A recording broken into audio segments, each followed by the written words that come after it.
Welcome to The Explainer.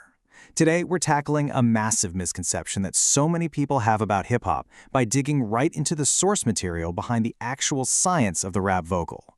You know, a lot of folks think rapping is just kind of talking rhythmically over a beat, like it's purely about raw feeling or instinct.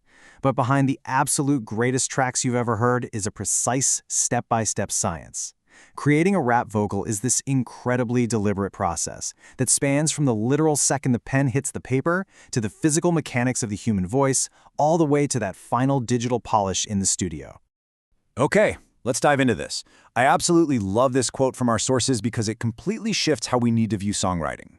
Think of architecture, right? You can design a building to look wildly creative and out there, but there are critical baseline mathematical laws at play keeping that building from just collapsing. The exact same is true for rap. Your creativity, your raw natural talent, your unique flow, that's your design. But the underlying structure, the mathematics of rhythm, phrasing, and breath control, that's the framing that keeps your entire song standing strong. So here's our step-by-step roadmap for building this house of sound from the ground up today. We'll start with choosing your rap style, move into the architecture of bars, then mastering vocal projection, and finally producing the final mix. Step 1. Choosing your rap style. This is all about laying the foundation.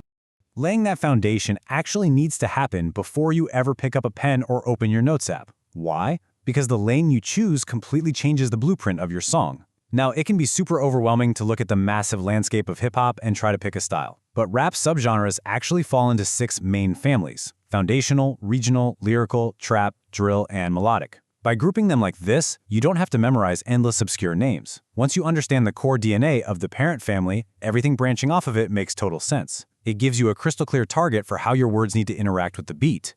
And this brilliantly illustrates how your chosen subgenre actually changes the way you write. Let's look at the difference between writing for an East Coast boom bap track versus a West Coast G-funk track. Boom bap requires saturated rhyme webs, meaning you're packing in tight multi-syllable rhymes and internal rhymes because the beat literally leaves you the room to fill. But G-funk? That requires a totally different approach. It favors the pocket. You need relaxed, behind-the-beat phrasing with smooth vowels. If you take a really dense boom bap verse and try to force it onto a slow grooving G-funk beat, it's going to sound incredibly cluttered and just completely out of place. Step 2. The architecture of bars. We are framing the house now. So we've laid our foundation by picking a style. Now it's time to frame the house, which brings us to the actual math and structure of writing lyrics. You've probably heard the term bars thrown around constantly. A bar is really just a measure of time, normally made up of 4 beats. But here is a crucial piece of industry jargon you absolutely need to know: the bar heel. This is the exact point where a rapper decides to end their line. Usually, the bar heel is placed right on or within the 4th beat to neatly cap off the bar. But when you deliberately transpose that heel, say stopping on the 3rd beat or dragging it over into the 1st beat of the next bar, you create these incredibly flavorful, unexpected flows that keep your listener completely hooked. Now, what's really interesting about this slide is how we can visually map how couplets and 4-bar stanzas organize your end rhymes and patterns. In rap, 2 bars make a couplet and 4 bars make a stanza. Stanzas are basically how you group your ideas. Look at the visual difference here. The standard AAAA scheme hits the exact same end rhyme for 4 straight bars. Boom, boom, boom, boom. ABB creates 2 distinct couplets.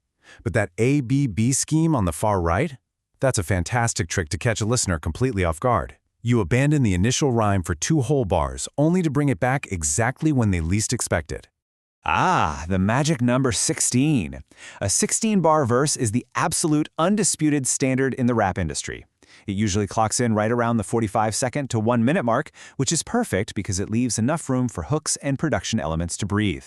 Whether you're supplying a guest verse, doing freelance writing, or trying to land radio play, mastering the exact pacing and structure of a 16-bar verse is an absolutely critical length to master for your arsenal. But to get there, you need a highly structured daily routine to avoid endless, unorganized rambling. I really want to encourage you to adopt these best practices. Break your lines up into 4-bar stanzas and assign a very specific subtopic to each one. Try writing just one single perfect stanza every day at sunrise. Seriously, context doesn't matter. Just get it down on paper. Then test those stanzas over different beats later in the day to see how the sonics in those bar heels sound out loud. Breaking the process into smaller chunks like this is going to improve your craft infinitely faster than just aimlessly writing page after page. Step 3. Mastering vocal projection. The physical construction. Shifting away from the pen and focusing on the human voice means we have to look at physical mechanics, because delivering those perfectly written bars requires actual physical effort. The absolute foundation of vocal projection is breath support, specifically diaphragmatic breathing. This isn't just breathing heavily, guys. It's expanding your rib cage and engaging your diaphragm to take in a massive amount of air and then carefully, smoothly controlling how that air is released. If your shoulders are rising up to your ears when you breathe in, you're doing it wrong. And honestly, if you just try to wildly suck in that much air entirely through your upper chest, you're probably just going to get dizzy and pass out in the booth. Proper diaphragmatic breathing gives you the lung capacity and steady airflow to project over a heavy beat without completely destroying your vocal cords. So the crucial point is this. Amateur rappers often just step into the booth and shout, but true commanding volume doesn't actually come from pushing air or forcing it out of your throat. It comes from efficient resonance. Resonance is how sound naturally vibrates and amplifies through your vocal tract, your mouth, and your nasal spaces. When you rely on resonance rather than brute force, your voice sounds fuller, carries further, and you completely avoid vocal fatigue. To get that resonance, you've got to warm up. Here is a physical routine to coordinate your breath and voice before you even look at the mic. Start by checking your posture alignment. Keep a straight spine and relaxed shoulders. Once you're aligned, move into a few rounds of that diaphragmatic breathing we just talked about. Next, ease any lingering tension with lip trills, which literally just means blowing air through relaxed lips to create a vibration. Finally, open up your vocal flexibility with siren sounds, gliding smoothly from your lowest pitch to your highest and back down. This primes you for an explosive performance. But listen, all the volume in the world doesn't matter one bit if the audience can't understand what you're saying. Clear articulation is what ensures your complex rhyme schemes actually cut through the instrumental effortlessly. Run through some tongue twisters slowly and precisely to build up that coordination, and practice exaggerating your mouth movements to actively combat the tendency to mumble. The crisper your articulation, the more effortless your flow is going to sound to the listener. Let's move to and see how this builds into step 4, producing the final mix, the paints and finishes. So, the vocals are written, the performance is captured, and now we apply the paint and finishes using audio gear and effects. A dynamic, aggressive rap vocal requires an exact hardware and digital plug-in chain to capture cleanly. A huge standard favorite is the Shure SM7B microphone. Fun fact for you, this is the exact same microphone Quincy Jones and Bruce Sweetin used to record Michael Jackson's vocals on Thriver, which just proves how legendary it is. Because rap has such massive changes in volume, this mic handles the load beautifully. It does need a lot of clean gain, so pairing it with a cloud lifter is definitely a smart move. From there, running the signal through an opto compressor like an LA2A, and then adding just a touch of tasteful distortion gives the vocal incredible presence. Let's talk about compression, because it is literally non-negotiable in rap. Rap vocals are incredibly dynamic. One moment you might be practically whispering a setup, and the next you're yelling a punchline. Compression is the tool that controls that dynamic range. In plain language, it glues the vocal together by leveling it out. It brings up the super quiet sections and tames the super loud ones. This means every single syllable has equal, heavy impact coming through those speakers. Once the lead vocal is sitting right where you want it, you need to build out the space with doubling and ad-libs, but they actually serve two very different purposes. Doubling is when you record the exact same line again to create a thicker, wider foundation, usually to accentuate a specific phrase or rhyme. Ad-libs, on the other hand, are totally a creative tool. Because rap flows can sometimes get a bit repetitive, throwing in ad-libs diverts the listener's attention, breaks up the flow, and creates these sudden bursts of excitement right when the ear needs it most.